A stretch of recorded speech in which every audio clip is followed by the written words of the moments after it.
안녕하십니까. 조국혁신당 대표 조국입니다.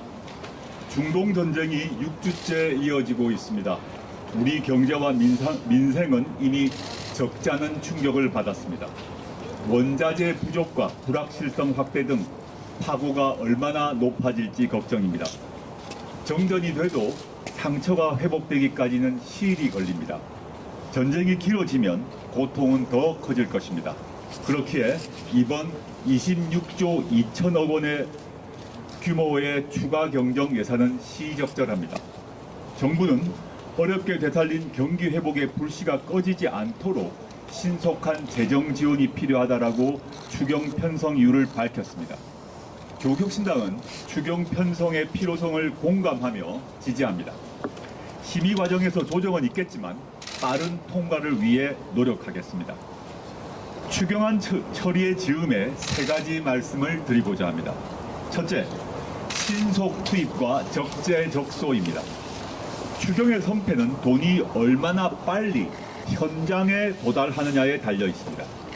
지금처럼 일부 원자재 부족과 기름값 인상에 그치지 않고 자칫 소비 절벽으로 이어질 수 있습니다.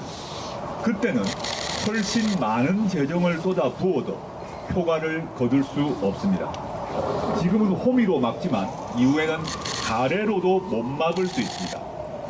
그렇다고 눈에 보이는 곳에만 마구 뿌려서는 안 됩니다.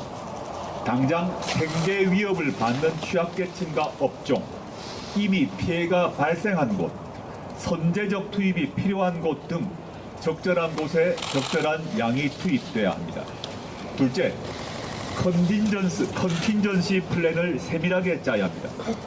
경제의 대외 의존도가 높은 우리나라는 자체적 위기는 물론 외부 위기에도 취약합니다.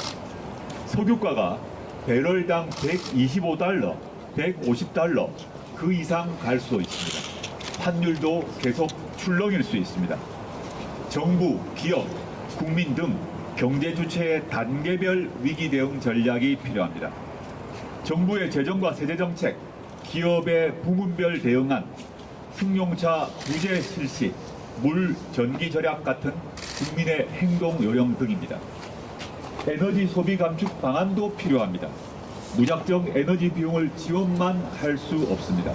자칫 불필요한 소비를 유발하고 혜택이 에너지를 많이 사용하는 이들에게 몰리게 됩니다. 제가 제안한 대중교통 한시적 면제에 이어 향후 반값 요금제 등으로 승용차 사용을 줄일 수 있을 것입니다. 예산이 필요 없는 조치도 다각적으로 모색해야 합니다. 공공 부분에서는 8일부터 차량 이부제를 시행하기로 했는데 한 발 더 나아가 재택근무 조치도 검토해 봄직합니다. 셋째, 에너지 믹스 정책을 재점검해야 합니다. 발등에 불을 끄면서 장기적 안목으로 체계를 점검해야 합니다. 현재 탄소 의존형 에너지 정책이 위기에 얼마나 취약한지 온 국민이 피부로 느끼고 있습니다. 신재생 에너지 비율을 획기적으로 늘려야 합니다. 이를 위해서 신재생 에너지 사업과 ESS, 즉 에너지 저장 시스템 사업을 국가 전략 사업으로 지정할 것을 강력히 제안합니다. 신재생 에너지 투자에 대한 세액 공제, 규제 샌드박스 적용 등을 과감하게 지원해야 합니다. 대한민국은 해방 이후 여러 차례 위기를 맞았습니다. 한국전쟁과 석유파동, IMF 외환위기, 코로나 사태, 내란 등입니다. 그때마다 난관을 돌파하며 위기 대처 능력을 높여왔습니다.